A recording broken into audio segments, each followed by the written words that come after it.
오늘의 큐티 말씀은 욥기 3장 1절부터 26절입니다. 제목 너무나도 아프고 고통스러워 비관하는 욥. 먼저 앞뒤 문맥을 살펴보겠습니다. 욥은 우스 땅에 살고 있는데 흠이 없고 정직하며 동방에서 어떤가는 부자였습니다. 여호와께서 욥을 자랑하실 정도로 악을 미워하며 하나님을 경외하는 사람이었습니다. 그런데 사탄은 욥의 행동이 받은 축복에서 비롯되었기에 모든 것을 빼앗으면 결국 무너질 것이라고 하였는데 실제로 자녀들과 모든 재산을 한순간에 다 잃었습니다. 하루 안에 모든 것이 다 사라졌으나 욥은 슬픔 속에서도 입으로 죄를 짓지 아니하고 여호와의 이름을 찬양하였습니다. 사탄은 또다시 욥에게 시험을 합니다.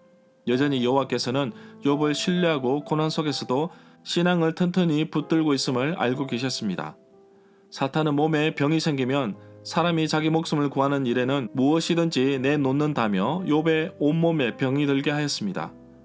욥은 잿더미에 앉아 기와 조각으로 온몸을 긁을 정도로 고통이 극심하였습니다. 욥의 아내는 차라리 하나님을 저주하고 죽으라고 합니다. 욥의 새 친구들이 찾아왔지만 욥의 모습을 보며 아무런 말도 못했습니다.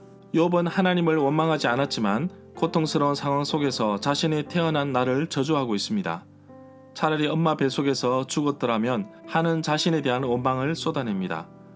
너무나도 고통스럽고 아픈 가운데 참으로 대견스러운 모습을 합니다. 모든 것이 사라졌고 몸마저 고통 속에 있으나 이런 상황을 하나님은 아시기에 욥은 끝까지 하나님을 붙잡습니다. 문단을 나눠보겠습니다. 1절부터 10절은 자신이 태어난 날을 저주하는 욥, 11절부터 26절은 쉼과 안식 없이 고통을 원망하는 욥. 1절에 보면 친구들이 찾아왔지만 욥의 모습을 보고 아무런 위로의 말을 해주지 못했습니다. 그런 가운데서도 욥은 하나님을 욕하거나 배반하지 않았습니다. 그 후 욥은 7일 동안 죽음과 같은 침묵을 깨고 입을 열어서 자기의 생애를 저주했다고 합니다. 욥기 3장 1절은 1장부터 2장의 산문체에서 시문체로 넘어가는 경계가 될 뿐만 아니라 이후로 이어질 대화들의 발판으로 매우 중요한 부분으로 봅니다. 4절에 보면 이 구절은 앞에서 욥이 언급하였던 자기 자신의 생일에 대한 저주를 계속하는 내용으로 이해할 수도 있습니다. 아직 날이 시작되지 않는 것인데 이미 지나간 과거에 대해 부정할 수는 없으나 만약에 할 수만 있다면 자기 자신이 태어나는 것을 막아서 시간을 돌이키기를 원하는 욥의 간절한 소망을 볼 수 있습니다.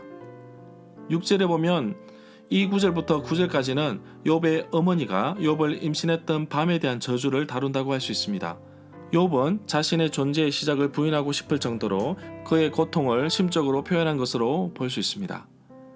8절에 보면 욥의 말에는 현실에 근거한 것이 아니라 이미 불가능을 알면서도 외치는 가상의 것으로 자신의 믿음을 표현하기보다는 그 당시에 사용되었던 시적인 표현으로 이해하는 것이 타당하다고 볼 수 있습니다. 큰 악으로 번역된 리워 야타는 한글 개역 성경에서는 주로 악으로 번역되었는데 바다에 사는 난폭한 괴물로 표현됩니다. 고대 근동의 신화 속에서 리워 야다는 해와 달을 삼켜서 일식과 같은 현상을 일으킬 수 있는 괴물로 언급되기도 합니다. 12절에 보면 이 구절은 욥 자신의 생존에 중요한 역할을 한 무릎과 가슴에 대한 두 개의 대구를 이루고 있습니다. 이 구절에 무릎들이 나를 만났다라는 말은 자신이 태어났을 때 자신이 버려지지 않고 어머니의 사랑과 돌봄을 상징하는 어머니의 무릎이 자신을 편히 받쳐 주었다는 것을 의미한다고 볼 수 있습니다. 16절에 보면 이 구절은 문맥상 13절부터 시작된 죽음 뒤에 자신에게 일어날 일들에 대한 내용으로 이해할 수 있습니다. 땅에 묻힌 낙태된 아이처럼 자신도 죽었다면 이들과 함께 지내고 있을 것이라는 말로 이해할 수 있습니다. 21절에 보면 이 구절에서 마치 숨겨진 보물을 찾는 모습이 보이는데 죽음을 찾으려고 애쓰는 것이라고 볼 수 있습니다. 그만큼 욥이 당하고 있는 고난이 엄청나게 고통을 주고 있음을 보여주고 있습니다. 25절에 보면 이 구절은 자신이 신음하고 있는 그 이유를 설명하고 있습니다.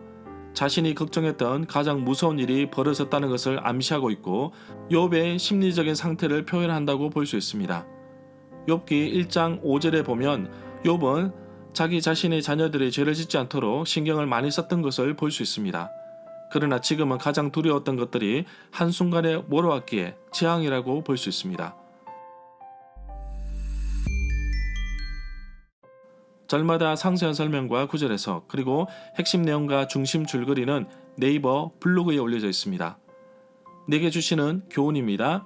이 땅에 살면서 고난 없이 살 수 있을까요? 삶 그 자체가 고난이 아닐까요? 욥은 현재 자신이 당하는 고난이 얼마나 견디기 어렵고 힘든지 차라리 태어나지 않았더라면 하는 정말 탄식의 소리를 내고 있습니다. 저도 4살 때 물에 빠져 거의 죽다가 다시 살아났습니다. 살면서 힘든 일이 없다고 하진 않겠지만 다른 분들보다 특별한 고난을 겪고 있습니다. 어쩌면 죽는 그 순간까지 가지고 가야 할 고난이라고 할 수 있습니다. 욥이 말했던 것처럼 4살 때 생을 마감했다면 이런 고난을 겪지 않아도 되었겠지만 저에게는 하나님의 특별한 사명이 있기 때문에 고난과 함께 가지고 가야 합니다.